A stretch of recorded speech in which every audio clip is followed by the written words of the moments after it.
만리장성을 넘어 중경을 포위한 몽골군은 생각보다 견고한 성벽에 가로막혔습니다. 칭기즈칸은 그곳에 단 5천의 포위 병력만을 남겨두었고 나머지는 크게 세 부대로 나누어 화북의 모든 도시를 공격하기로 합니다. 나눠진 세 부대는 각각 다른 방향으로 진군했고 각 부대는 좀 더 작은 단위로 쪼개지고 다시 합쳐지기도 하며 닥치는 대로 약탈하고 학살했습니다. 이때 당시 금나라는 단 11개의 성을 제외한 나머지 90여 개의 성이 몽골군에 함락되었습니다. 몽골군은 야전에서 싸울 때 진영을 갖추어 싸우기보단 군사를 잘게 나누어 유기적으로 싸우는 것을 선호했습니다. 또한 여러 거점을 공격할 때도 부대를 나눴으며 그 나뉜 부대도 좀 더 작은 단위로 쪼개고 합치며 거점을 효과적으로 함락시켰죠. 그렇다면 몽골군은 그 작은 부대 하나하나까지도 명령을 내리며 컨트롤할 수 있었다는 것인데요. 도대체 그 시절에 어떤 통신체계를 사용했길래 작은 부대까지 의사소통하며 지휘했을까요? 몽골군 지휘관들은 서로 문자를 통해 의사소통할 수 있었지만 이곳저곳에 쪼개진 작은 무리의 병사들과 그들을 이끄는 장교들은 그를 전혀 몰랐습니다. 그래서 작전의 모든 내용은 직접 말로 전해야 했죠. 하지만 말로 전달받은 모든 내용을 정확히 기억하기란 쉽지 않았습니다. 몽골군은 이 문제를 해결하기 위해 전달할 작전 내용에 선율을 입혔습니다. 이게 무슨 말이냐면 위에서 내려오는 명령을 노래로 부르고 다녔던 것입니다. 마치 우리가 학교에서 암기할 내용을 동요에 넣어 부르며 외웠던 것과 같은 방법이죠. 이때 선율은 즉석으로 만들거나 한 것이 아니라 다들 알고 있는 통일된 선율을 썼습니다. 병사들은 이 동일한 선율에 그때그때 명령 내용을 넣어 부르며 초원을 달렸습니다. 그들에게는 명령을 듣는 것이 새로운 가사를 배우는 것과 같은 일이었습니다.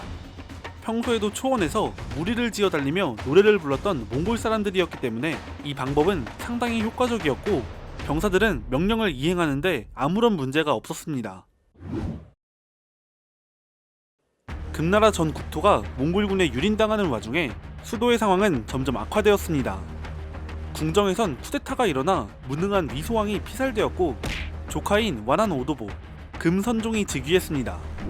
그런데 수도가 포위당한 상태에서 1214년까지 몽골군의 공격을 막아내자 칭기즈칸으로부터 사신이 왔습니다.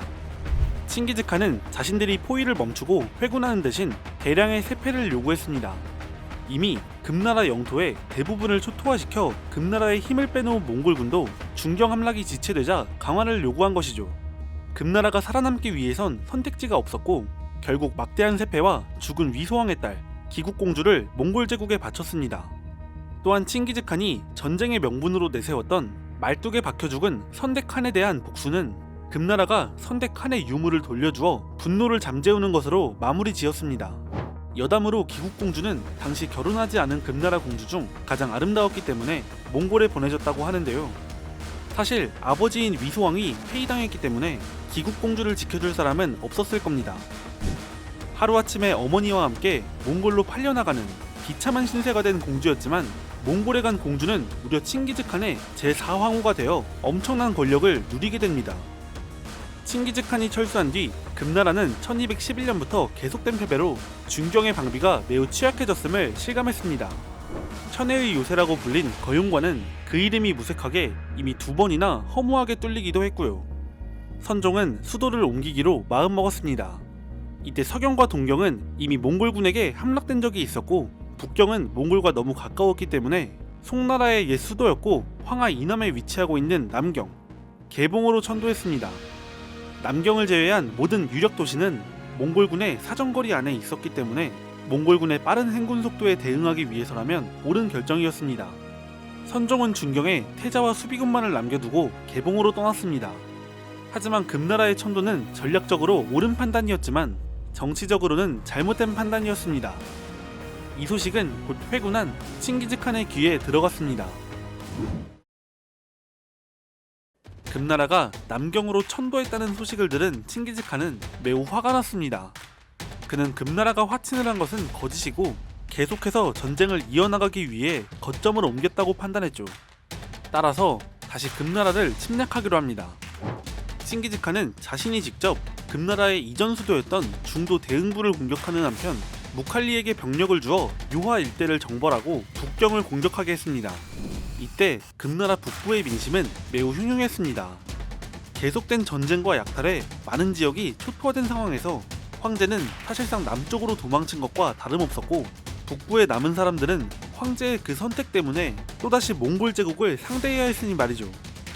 여기에 1214년 7월 중도를 지키던 금나라 태자가 몽골군의 포위를 뚫고 개봉으로 도망치자 분위기는 더욱더 악화되었습니다.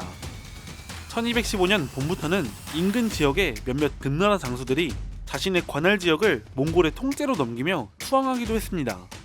칭기즈칸은 이들의 투항을 받아주었고 해당 지역들을 다시 관할하게 했습니다. 한편 칭기즈칸이 금 선종에게 하북과 산동을 넘기고 황제의 칭호를 포기하면 하남 왕에 봉하겠다고 회유 아닌 회유를 하지만 선종은 거절하고 중도에 구원군을 파견했습니다. 하지만 역시나 구원군은 몽골군에 대패했습니다. 봉쇄당한 중도는 구원군의 군량이 도달하지 못하자 패닉에 빠졌습니다. 성 내부에서는 사람들이 너무 배고픈 나머지 식인을 하기도 했으며 결국 이에 좌절한 사령관 완한복흥은 독약을 먹고 스스로 목숨을 끊었습니다.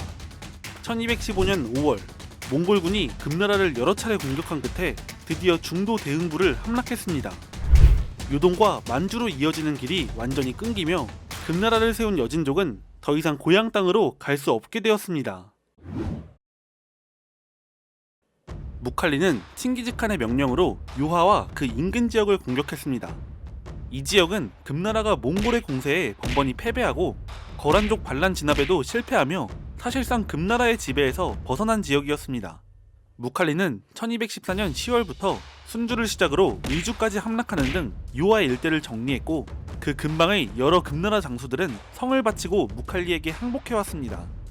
항복 후 배신하는 자들도 있었는데 무칼리는 그들은 절대 살려두지 않았습니다. 1215년엔 북경을 포위했습니다. 북경을 지키던 금나라 장수 오둔양은 무칼리의 군대를 깨트리기 위해 20만의 대군을 이끌고 성 밖으로 나왔으나 처참하게 패배했고 성 안으로 도망쳤습니다. 그는 성 안에서 버티고자 했으나 성 안의 식량이 떨어지자 부하들에게 살해당했고 부하들은 무칼리에게 항복했습니다. 이때 무칼리는 항복이 늦어진 것에 대해 분노해 항복한 자들을 죽이려고 했지만 그렇게 되면 인근 지역에서 더 이상 항복하지 않을 것이라는 부관의 간언을 듣고 죽이지 않았다고 합니다. 한편 이전에 완한승유와 함께 거란족 반란 진압에 실패했던 포선만노는 당시 동경을 지키고 있었는데 몽골이 중도와 요하 일대를 장악하자 금나라 조정과의 연결이 단절되었습니다. 상황이 이렇자 그는 쇠락해가는 금나라에 미련을 버렸고 1215년 10월 스스로 천왕이라 칭하며 대진국을 세웠습니다. 포선만노는 무칼리가 계속해서 요하 인근 지역을 박살내고 다니자 이듬해 몽골에 항복하지만 그것은 거짓 항복이었습니다.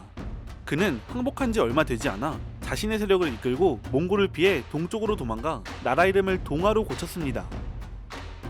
동요를 세웠던 야율류가는 몽골군이 중도를 차지하고 요하로 진입하자 1215년 11월 몽골에 정식으로 입조했습니다. 그는 저 강력한 몽골에 대항하기보단 몽골 내에서 거란족을 이끌고자 했습니다. 하지만 모든 거란족이 그렇게 생각했던 것은 아니었죠. 야율류가가 황제를 칭하고 거란족의 나라를 세우길 원했던 세력도 있었는데요. 그들은 야율류가가 몽골 밑으로 들어가 제후가 되자 그의 동생 야율시부를 중심으로 뭉쳤고 1216년에 반란을 일으켜 야율류가를 축출했습니다. 야율시불은 후대의 후요라고 불리는 대요수국을 건국했고 스스로 황제가 되었습니다. 요하 일대의 금나라군을 정벌하고 중도 대흥부를 함락한 몽골군은 점령한 지역이 어느 정도 정리됐습니다. 하지만 아직도 남쪽에선 금나라가 저항 중이었고 요하 너머에는 황제를 칭한 거란족의 후요와 포선만노의 대하가 남아있었습니다. 그런데 금나라 정벌이 한창이던 중 문제가 발생합니다. 1217년 몽골 제국이 제국 서쪽에 위치한 호라즘이란 나라와 외교적 마찰이 발생하는데요. 칭기즈칸은 몽골 주력군을 서쪽으로 배치했고 금나라 전선에서 활약하던 무칼리를 왕으로 봉하며 금나라 전역 전체를 맡겼습니다. 칭기즈칸은 그러면서 무칼리에게 태행산 이북은 자신이 직접 통치할 테니 이남은 그대에게 전부 주겠다고 말했습니다. 칭기즈칸은 몽골군 2만, 거란군 1만, 한족군 1만을 무칼리에게 남겨주었고 계속해서 남진하라고 명했습니다. 칭기즈칸이 주력군을 이끌고 초원으로 돌아가자 금나라는 대대적인 반격을 시작했습니다. 그들은 순식간에 황하 이북의 6개 성을 탈환했죠. 이제 무칼리는 몽골 주력군이 없는 상태로 대반격을 시도하는 금나라를 막아야 하며 만주의 잠재적인 적국들을 처리해야 했습니다. 단 4만 명의 혼성 부대로 말이죠.